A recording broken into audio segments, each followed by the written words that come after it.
Hi, I'm Bob Sharp, physical therapist, Brad Heineck, physical therapist. and together we are the most famous physical therapists on the internet, In our opinion, of course. in our opinion. Today we are going to talk about joint hypermobility. Versus hypomobility. Right, hyper means it's excessively mobile.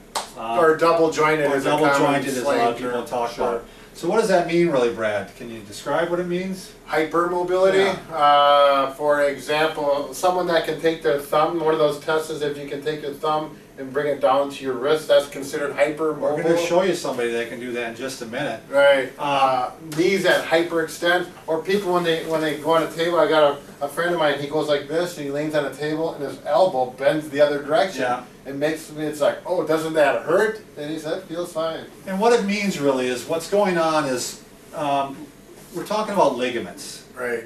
And ligaments are the tough fibrous material, and I'll show you one here. This is the knee actually, and this is the bone that makes up the top part of the leg, and this is the bone that's the lower part. So we got the femur and we got the tibia, and between the two, I don't know, can you see this, Nancy? There's a white tough material here, and that's a ligament. A ligament attaches bone to bone. Now in someone who is hypermobile, that ligament, I guess you could say it just stretches out more than the average person. It doesn't have the... Or from birth, it was just never that tight. Right, exactly. Often it is genetic. Nancy, who's going to show us her hypermobility, actually just was saying how her daughter has a similar thing, and that's quite often what you do see. Right, in the genes. Unfortunately, it is also the sign of, there's many diseases too, like Marfan's disease and some of them, so, not to scare you, Nancy, but...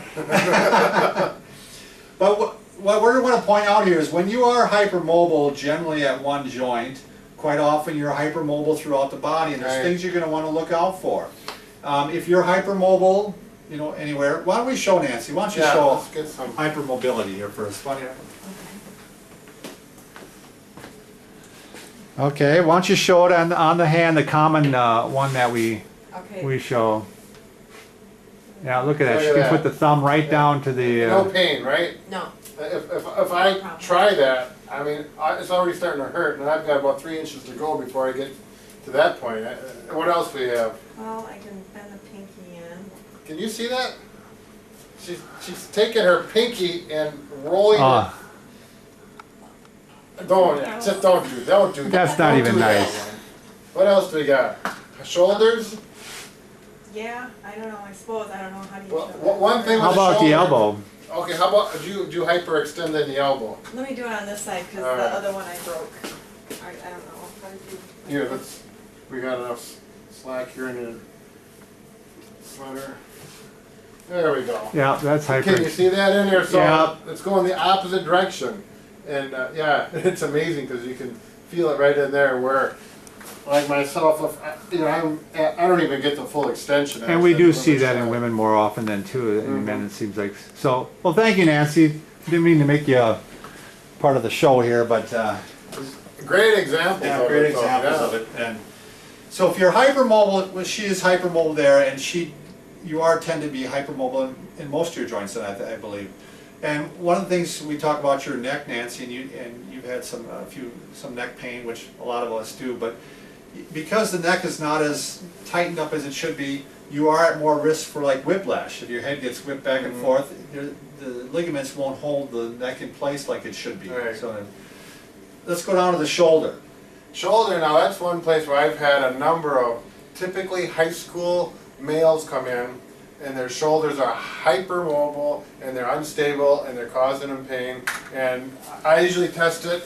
I'll grab them here and you get a hold of that humerus and you can just feel it go clunk in and clunk out of that little You can cup. also sometimes, if you have their shirt off, you can actually see it even. They Yeah. call it sulcus. Yeah, sulcus sign. Yeah, you can act the sulcus sign. You can actually see where the humeral head has sunk down a bit, and it doesn't fit up in there like it should.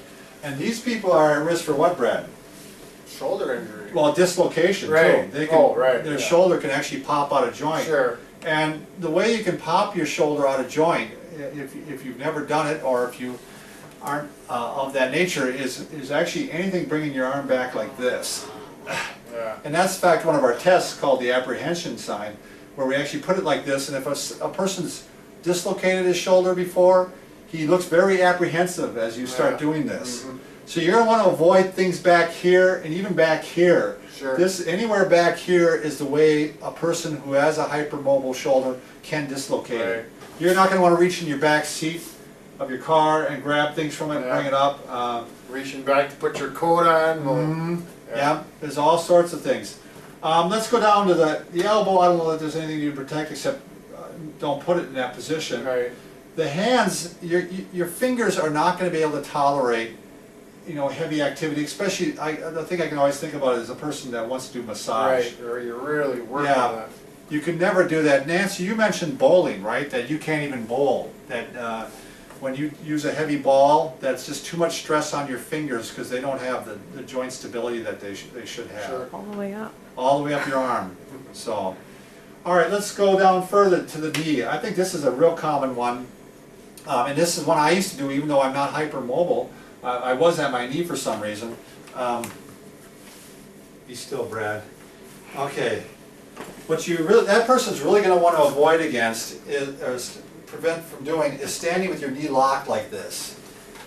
And what was happening with my knee, Brad, is my knee was actually stretching out more and more. It was getting to the point where it was almost. Go back again. And there's some hypermobility there now. Right in here we have a slight hyperextension, not too bad. And what happens with this is, first you start getting knee pain, even in the front, because you're really jamming the knee together. You bet. And I've had patients that this is the only thing I've had them correct.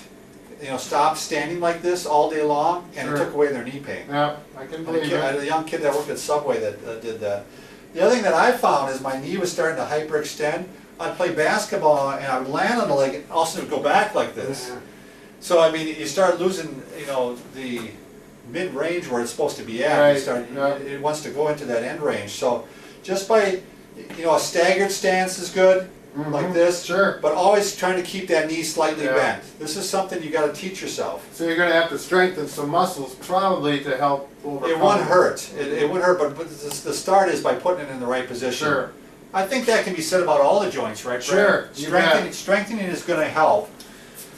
What's going to happen at the foot, Brad, if you got a hypermobile joint? If you got a hypermobile joint, typically, and I don't know if Nancy, if you got this, but the ankle will tend to roll in more. As a matter of fact, I have a patient right now, her ankles, I can turn them almost in 90 degrees and it doesn't bother her a bit. But she's got ankle problems and I'm actually taping her ankles right now to get through some inflammation.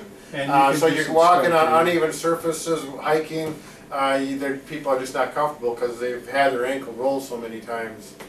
And the other thing they're going to have is probably flat feet. Yeah. And with a foot, what actually all it is I can take my shoe off here. It's either flat foot or the medical terminology, pronation, overpronator, that type of thing. Now I actually have very good arches. Can you see that, Nancy, or not? Or should I take my stocking off? No, don't take it off. Woo! I have excessive arches maybe even. Yeah, you're a little bit on the high side. So what this means is I have good tight ligaments. Right. You know, they're holding the arch in place really well. If you have loose ligaments or you have hypermobility, you're going to lose the arch here, and so you're the type of person that may need an arch support. Right. If you have hypermobility. And I think we have a video on shoe types. There's 3 types of shoes you can buy. One made for that flat-footed or that pronated foot to help support it, so you don't have to do other things. Just proper footwear can make a difference on that. So I hate to say it, unless you know, you're in like gymnastics or something where the mobility is really needed. Yeah. Even sometimes golf. The hypermobility is not a good thing to a large extent. It will not protect your joints, and you're going to have to keep that in mind and protect your own joints just through knowledge and position. Don't get excited if you can do this or you can do some of those things. You're not going to fall apart when you're 55 years old or not. Just keep in mind to use good common sense. You know, don't do this all the time. And activities that irritate the joints, change your posture, quit doing the activity if you can, or modify it. That was sage advice, Brad. Well, once in a while it comes through. All these years of training, gray hair pays off, you know. All right, thanks for watching. Thanks for watching.